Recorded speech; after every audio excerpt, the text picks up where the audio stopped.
안녕하십니까. 법문 PK의 변준석 변호사입니다. 네, 박지연 변호사입니다. 반갑습니다. 반갑습니다. 저희가 검사 시절에 가장 많이 처리한 고소사건 뭐라고 생각하세요? 사기죠.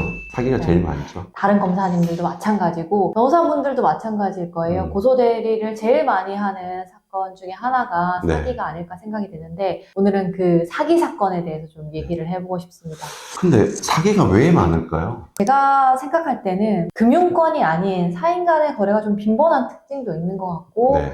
아, 이 사람 내 사람이다 싶으면은 또 확 믿어버리는 특징도 있는 것 같고 좀 여러 가지 우리나라의 사람들의 특징이 좀 반영된 죄명이 아닌가 싶은 생각이 듭니다. 저도 같은 생각인데요. 이게 우리나라는 다른 나라와 다르게 정이라는 개념이 맞습니다. 많이 특화되어 있잖아요. 사람에 대한 어떤 호의적인 감정이 남들과 다른 나라 민족에 비해서는 서로 도와주고 배려해주는 특성이 좀 더 강하기 때문에 정이랑이 결부되다 보니까 뭐 예를 들어서 내일 우리 엄마 병원비를 내야 되는데 돈이 당장 없어요. 그랬을 때 정말 친한 사람에게 우리 엄마 병원비를 내야 되는데 돈 좀 빌려주면 내가 다음에 꼭 갚을게 라고 돈을 빌리는 사람도 어쩔 수 없는 상황이 있지만은 이 돈을 빌려주는 사람도 내하고 이렇게 친한 사람이 이렇게 돈을 빌려달라고 하는데 그래 뭐 빌려주시 뭐라고 하는 어떤 의사가 다른 나라에 비해서 좀 더 흔히 좀 더 많이 발생하는 거 아닐까 하는 생각을 하게 됩니다. 그래서 오늘은 저희가 사기에 대한 법리적인 얘기를 하기보다는 저희가 이제 경험상 사기 피의자, 피고인들이 가지는 특징이 무엇인지 저희의 그 주관적인 시선이 조금 개입될 수도 있겠지만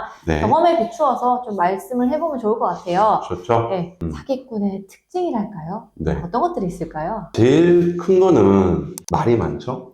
네. 맞습니다. 그리고 말을 정말 잘 맞습니다. 하죠. 그리고 그 말들이 현재에 대한 얘기보다는 과거파리인 경우가 꽤 많이 있어요. 예를 들어서 내가 예전에 누구누구하고 많이 친했다. 내가 예전에 돈이 얼만큼 많이 있었다. 내가 예전에는 어떠한 자리에 있었다. 라고 하면서 자기의 신뢰성을 가장하는 말을 많이 하게 되고 그걸 통해서 상대방을 속이는 도구로 많이 사용하죠. 맞습니다. 화려한 과거를 과시하는 경우가 꽤 많은 것 같다. 이런 특징이 있고 그 다음에 아까 중간에 뭐 유명인 누구와 친했다 이런 얘기도 굉장히 많이 한 것 같아요. 내가 이러이러한 사람을 알고 그 사람이랑 친분이 있다. 네. 이런 얘기도 굉장히 많이 하는 것 같아요. 단순한 사기도 사기지만 다단계 사기나 조직적 사기 같은 경우에는 인터넷이나 여러 매체를 통해서 우리가 뭐 어떤 연예인도 이 사업에 참가를 했다, 어떤 전문가도 의사나 변호사도 이 사업에 투자를 했다라는 식으로 어떤 친분이나 연분이나 관계를 내세워서 신뢰성 있는 사업으로 가져가는 경우가 많이 있습니다. 그리고 또 하나 특징은 그 사기 피해자들을 조사하다 보면 조사를 하는 검사한테도 그렇게 좋은 말을 많이 해줘요. 상대방을 칭찬하는 것이 깔려있다는 이런 느낌을 전 많이 받았어요. 보통 뭐라고 칭찬을 많이 하시던가요, 변호사님께는? 말하기 쑥스럽지만 외모 칭찬도 많이 하고 제가 여러 번 조사를 받았는데 뭐 조사를 잘하신다든지 불필요한 사건과 필요 없는 칭찬을 계속하면서 뭔가 상대방의 호의를 이끌어내려는 듯한 느낌을 좀 받았었어요. 상대방에 대한 칭찬을 통해서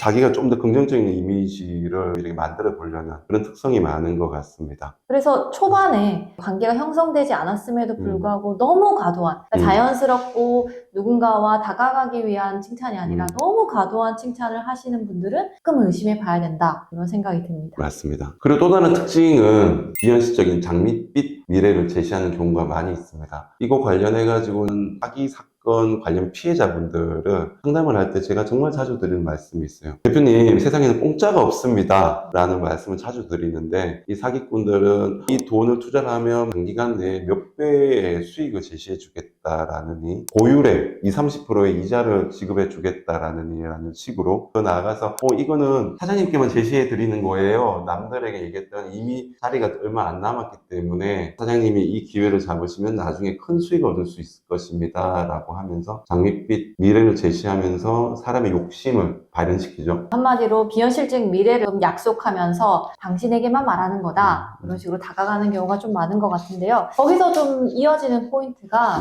굉장히 조급하게 사람을 좀 계속해서 이용하려고 하는 것 같아요. 맞아요. 사장님 시간이 얼마 안 남았습니다. 뭐 이번 달 말까지 투자에 참여하셔야만 같이 하실 수 있습니다. 아니면 내가 사업을 하는데 이 2천만 원이 모자라 모자랍니다. 이 2천만 원만 넣어주시면 다음 달 말이면 충분히 변제가 가능합니다. 라고 굉장히 조급하게 금전을 지급해달라고 요구하는 경우가 많은 것 같아요. 제가 맡은 사건 중에 하나는 꼭 이 사기꾼이 꼭 밤에 문자나 뭐 형식으로 어떤 제시를 해요. 사장님, 내일 아침까지 이게 다 모든 게 계약이 다 체결돼야 됩니다. 라고 하면서 보통 사람이 밤에는 좀 감성적이잖아요. 맞습니다. 그리고 어떤 시간 재촉을 하면서 사람의 감정을 건드려서 돈을 뜯어내려고 하는 걸 많이 활용하는 것 같습니다. 밤이라는 것에서 이어지는 포인트가 바로 감성을 자극한다는 것 같은데 그쵸. 사기꾼들의 특징 중 하나가 네. 상대방의 좀 감성을 자극하는 것 같아요. 네. 어려움을 겪는 포인트를 좀 캐치를 해내고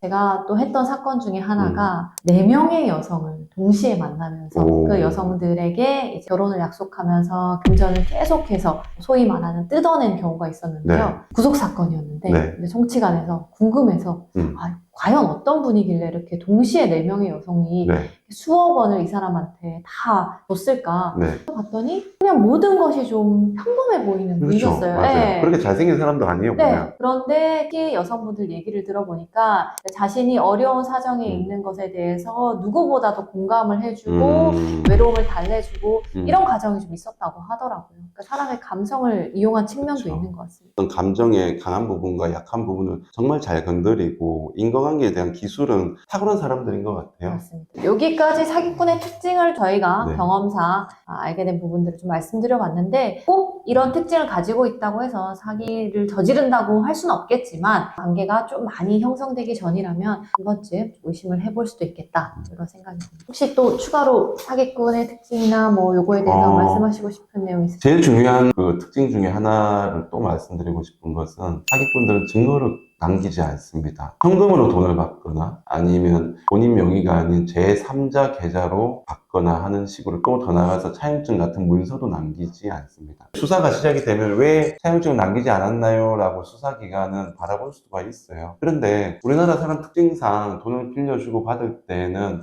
어떤 문서를 남기는 것을 사람을 약간 의심하는 것처럼 그쵸. 보일 수 있을 것 같아요. 네. 그래서 그 의심하는 모습을 돈을 빌려주는 사람도 그렇게 안 보이기 위해서 그리고 돈을 빌리는 사람도 그런 마음을 이용을 해서 문서를 안 남기는 특징이 큽니다. 근데 결국에는 그 문서를 안 남겨서 나중에 수사가 정말 힘든 경우가 많이 있죠. 맞습니다. 피해를 증명하기 어려운 경우가 많습니다. 그래서 이 문서를 안 남기려고 하고 본인 명의가 아닌 타인 명의 계좌나 이런 것들을 사용하는 경우에도 좀 조심하시는 것이 좋을 것 같습니다. 그럼 여기까지 저희가 생각한 사기꾼의 특징에 대해서 좀 말씀드렸고 다음번에는 사기 피해자 입장에서 이 특징들을 안다 하더라도 어떻게 해야 사기 피해를 안 입을 수 있을지에 대해서 한번 말씀을 나눠보도록 하겠습니다. 자, 오늘 영상은 여기까지 마치겠습니다. 감사합니다. 감사합니다.